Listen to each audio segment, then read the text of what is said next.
Now, if only I did have a few more colors in my hair. How about that? Bjergsen taking down the IWCA 1v1 champion there. And not to be outdone, though, next up, we've got a couple of guys who are very familiar with each other, no doubt. Starting on the blue side for Team Fire from Korea's LCK, looking to be the predator in this matchup, it's PraY! And his opponent on the red side, also representing Team Fire. He showed he's not afraid to step into the AD carry role yesterday with his win as Lucian. Put your hands together for MadLife! All right, gentlemen, load up and lock in. So PraY and MadLife right here, both are actually on Fire, so we are going to get someone from Fire going through. Already we had Bjergsen as well, so we will get 2 Fire coming through, and with another Ice as well, so 2 of each from both teams. But so far, PraY took down Huni earlier. It was Ezreal and Kalista matchup. Huni went for the all-in. PraY didn't really do too much. And then MadLife as well, the Lucian up against the Monka. Yes, and we are already into picks and bans. So, pretty hype matchup, this one. Oh, it's for all the marbles. Yes. As I said, who carried this lane? Who was the real carry? We are about to find out. Brand will be the first ban from PraY. We've only seen one brand so far, but is it very well? It was from PlayLove. Kalista will be the ban coming in from MadLife. It was what PraY took against Huni in the last matchup he had. We'll see what the rest will be as we get into this one. But of course, there are big priorities like Caitlyn, like Lucian, Kindred as well. Urgot hasn't seen that much play, but has been banned out a bunch. Yes, it has. Absolutely has. Just because of that passive. The ability to get extra armor reduced, you know, a lot of the damage, so much of the damage in any AD matchup. We'll get to it if we see an Urgot. It is still available. Yeah, Kindred will be the next ban, followed by Lucian, pretty much as we just mentioned, will be the staple bans in these 1v1s as the meta has evolved over the last day, and also IWCA. Waiting on that final ban coming in from MadLife. Let's see what he'll bring out here. There was some discussion on whether MadLife or any of the supports will bring out a support pick. Bard is actually very good in the 1v1. Blitz would be sick to watch. Probably not great, Kench in the mid lane. Her fake was playing back in the day. But, the Draven has been locked in. And we look at yesterday, Huni did not let PraY have Draven. And you have to think, MadLife should know. MadLife should know you don't give PraY Draven. Well, maybe it's another bait stress. Maybe. Just bringing him into the Draven, then dunks him with some other pick. What's it going to be? Kennen, of course, didn't even mention him. He was a major pick so far in these 1v1s. So, let's see if he actually locks that in. I'm not going to talk about summon spells just yet, as that can change as we go into game. Also, when you see your opposing pick, you will want to take some time to think about what you want to do in that matchup. Well, it is locked on Kennen. So, one thing Kennen will have in this matchup is the ability to predict Draven's movement. You can throw out the Razor Shuriken right where the axe is going to land. You either force him to reduce his own damage by not allowing him to catch the axe, or he gets one of the procs of Mark of the Storm plus the damage. So I like it. I like it from MadLife. Try and control a little bit of the space. Of course, this was blind, so yes. Unless that's kind of like actually the master plan here from MadLife. Yeah, I mean, that is one of the drawbacks from Draven. You're kind of scripted in where you're going to go, but at the same time, you have a lot of damage to make up for that. So it's all really about the first couple levels, trying to get the level up, and then Draven maybe trying to get in there and punish Kennen, because his level 2 power spike isn't quite as strong as Draven's. No, it isn't. And honestly, you have to kind of get to level 3, so you have all of your abilities available. That's when you can really start to punish people. You can still do it at level 2. We saw Reckless very effectively yesterday, actually winning the game without ever getting Lightning Rush, because he kind of won at level 2. So as long as you have the ability to Q and W and get the auto attack with the Mark of the Storm off, that tends to be enough. But as soon as you hit level 3, that's really when Kennen gets a little bit easier. Typically against melee matchups, Draven might cause a bit of a problem. It's also the Lightning Rush as well. His E, a lot of people overlook the fact it gives you extra armor and magic resist. And that's actually quite big in 1v1s. It allows you to do this thing called trading, which will win you the game. So, getting on to this next one on the Howling Abyss. PraY coming in here up against MadLife. As you mentioned, Stress, who was the real carry? We're about to find out in this 1v1. And so far, MadLife just kind of chilling out of base, just deciding what he wants to buy. And PraY is actually respecting this. PraY was ever so slightly behind the curve on that. and doesn't actually punish MadLife for The this. So- ultimate mind game is Also- like, oh, I didn't realize the game was started. Also, MadLife is running AP here. He is not running full AD, or, well, you know, he's going now for that hybrid style where he's going to get AP later but start with the Doran's Blade. We actually used to see this on Canon a lot on Summoner's Rift as well, where you just have such good attack trading very early on. So MadLife looking to just get that early push on with the Doran's Blade. That's why we see it. It allows you now to trade very effectively onto the minions, and you kind of just ignore a lot of the actual champion trading fairly early on. Yeah, so actually going with this setup as well, I expect him to max W over Shuriken, because it's very actually difficult to land that, as we saw. Will be stopped on minions in the same way that Mystic Shot will be in Ezreal. So actually just going for those autos, following with Electrical Surge will probably be what MadLife is looking for, but PraY manages to get these minions down a little faster than him. MadLife has actually gone for the W first, so is going for what we were just talking about. Ward goes down, cutting the ability for MadLife to cut vision. And look at MadLife actually not looking to rush, but he's taking so much damage from it. Man. And PraY's going to hit level 2 first, doesn't get the punish off because MadLife already took so much damage from the initial trade from PraY. Right, and this was MadLife realizing he'd already lost that push, so he was conceding so much room just holding the empowered Shuriken as he is now, because he knows he's going to push into turret. The problem is, on this map, the turrets do different amounts of damage. The melee minions will die to 2 turret shots each without an auto attack. The ranged minions will die with 1 plus an auto. If pretty much anything touches those ranged minions, 1 tower shot will kill it. Yeah, basically, if the melee minions even, which do so little damage, you are not getting those casting minions. It's just not going to happen. MadLife has gone for a point in Thundering Shuriken as his next level. PraY, once again, gets the level 3, so we'll have all of his abilities now put a point in Blood Rush as well. Has control over the relic as it spawns at 125.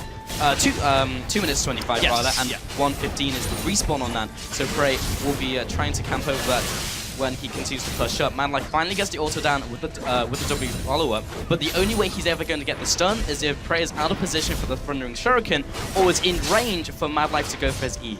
Oh, this is going horribly wrong for MadLife. He didn't get any of those melee minions there. He's still not 100% on last hitting under the turret. And normally, a couple of CS here and there, you may think, oh, it's not that much of an issue. But look at how many he's losing. Look at the gap that has already opened up. We're only on the 4th wave now, the 5th joining. 22 CS to 12 at this point. MadLife is falling so far behind on the minion game, but he is starting to get some damage onto PraY, but it doesn't do too much this early on. Yeah, right now the win condition has shifted for MadLife from keeping the CS even to maybe looking for an all-in at level 6, trying to burst PraY down for the kill. Oh, this is dangerous here. Ooh, MadLife has gone past the minions. Gets the stun down, but he's in range of tower, so he can't really go all-in on PraY. PraY may go back here in preparation for level 6 and just get some items under his belt. And MadLife right there goes past the range minions, but is far enough that his auto attack doesn't actually drag the aggro onto him. So we got a little bit lucky that PraY kept moving back away, because otherwise MadLife would have taken so much damage from those ranged minions. And right now, MadLife just looking to set up the push, reset the wave, look to recall himself. Yeah, honestly, I felt like MadLife knew that. I think he was pushing forwards enough that PraY knew he couldn't return damage onto MadLife, and going for the trade regardless of minion aggro wouldn't have mattered for him. PraY, as you can see, any damage on those caster minions means you cannot get it if it's in the tower. So difficult. And yeah, that's one of those things where it's like, in those situations, you just have to be mindful of where the minion aggro is going to come from, because it will deal so much damage. And if a full wave of 3 ranged minions starts attacking you, every single attack is going to be the equivalent when the 3 of them attack as 1 champion. Okay, so PraY should be first to level 6 here as he's gotten a couple extra minions as MadLife has only now come back into lane. Relic has spawned behind PraY, so we've got that to fall back on. MadLife should be coming up a little later as he took that second. And really looking for this level 6 now, that's a major thing that will open up this game. Big minion push coming into MadLife now. Will be very difficult for him to really push back. He doesn't have any AoE unless he can get in range for the E. Oh, that first minion, auto Q would have killed it. MadLife couldn't quite get it in time either. Will get the second though.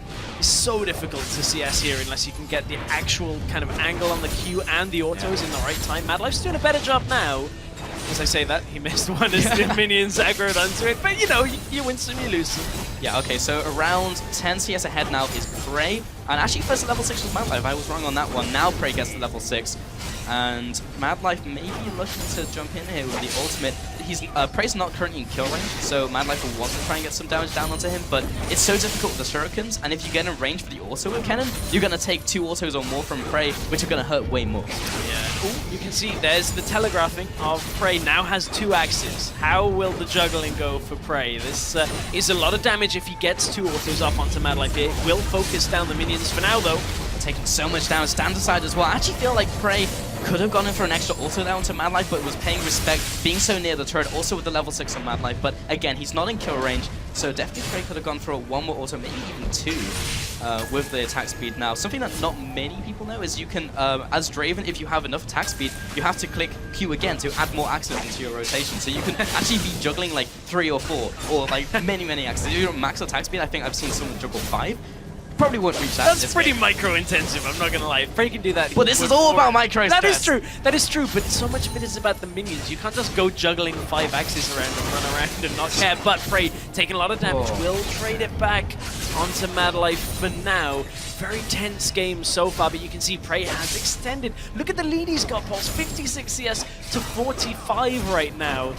PraY is in full control. Yeah, in the last 2 or 3 trades, we've seen MadLife just get ahead, or rather PraY get ahead of MadLife, just managed to get 1 more auto down on the retreat. And MadLife is just finding it hard to put down damage and bring PraY into kill range, and because of those double Darrens, PraY is basically up to full health again. And once again, you see the grass come out. MadLife, his window is closing rapidly. We're at a pretty important point here, because if PraY can recall, he has the gold for Hexdrinker. He already has the longsword in his inventory, and Hexdrinker is going to go so far against MadLife. MadLife's building half AP as well. Whoa, that's not a Hexdrinker. That is not a Hexdrinker at all. That is a BF sword that he picks up on Draven. He wants to win this with a kill right now and make sure he can just take out the minion wave as fast as possible and just go fully ham on MadLife at this point. I'm a little surprised at this. Yeah, that's interesting. And now MadLife goes back. Does he pick up Seekers? He's got 1200. He could complete it, plus then go for added damage if he wants it. Yeah, is it worth with the opponents at 70 CS though? Because Seeker's Arm Guard kind of crap basically by itself. Okay. Gonna fight fire with fire, bringing out the needlessly large one as well for more damage. Great. So one thing about getting damage as opposed to sustain on this map is that if you don't actually get the all-in, it's pointless. So, I mean, one of these players going this build path is not going to lose the game because of it, but makes the game so much harder for themselves right now. If MadLife can somehow get, you know, a full ult channel off onto PraY, if he can get that W stun and then continue to just do damage, it could be okay, but I mean, MadLife's in a tough position. PraY actually just needs to farm this out to win. So important just right there, MadLife took the relic at full health while he was down there, so that's been denied for PraY. So if MadLife takes a fight over on PraY's side of the map, he won't have that to fall back on, and will be able to just go on this uneven playing field. I love what PraY did right there. He had 2 marks of the storm, so he actually backs off to try and get MadLife to come into W range. The same's going to happen again. Look at MadLife trying to come out of Fog of War just to proc the stun and follow up with damage, but PraY last time efficiently traded the auto back, will ult the wave just to make it push. He's going to recall. Yeah, he's going for the CS win. He's either going to recall here or just wait for the wave to reset.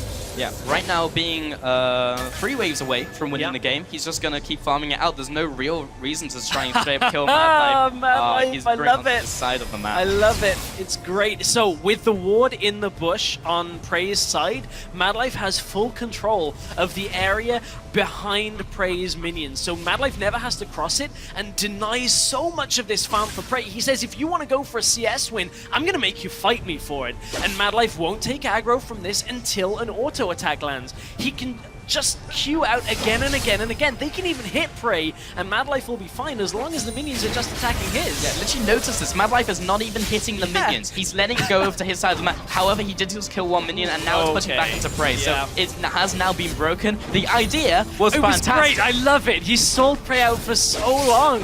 I mean, PraY, as you said, was only, 3-4 waves away from winning this, and MadLife is trying to game the system here. Stop PraY from getting to 100. Unfortunately, PraY is getting there very quickly. He still has a biscuit in his inventory. Here he goes. He has to go for the all-in. The E comes down, and MadLife, he's just not in range, and the autos are raining in from PraY. Defensive ultimate comes out, but the exhaust as well. Gets PraY in range, looking for the last auto. MadLife's gonna run away, but even if he goes back here, PraY is gonna be so strong in advantage in the minions. It may just end before MadLife comes back. Yeah, MadLife right now is, one more wave as the wave joins. MadLife can join it and try and force an all-in. He has the ignite, but he stayed in base for so long. 5 minions is all it's going to take for PraY to win this game, and PraY knows it. Does he recall and safely close this out, or does he go to rush? He's going going for the minions. In comes the ultimate. One more minion. There it is. And the win goes to PraY.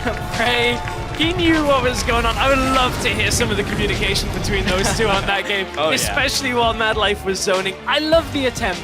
MadLife put up such a good fight, but PraY comes out with the Draven. So much damage to deal with, and MadLife, he gave it a good go. It's so close, just the way that MadLife was playing, but PraY far too good in that kind of situation. Seeing these 1v1s at the highest level was so fun to watch. All the mind games that went into that one. And literally, as you mentioned, just at the end there with MadLife, as he was trying to freeze the minion wave to force PraY to come to him was so good. But in the end, PraY just won out.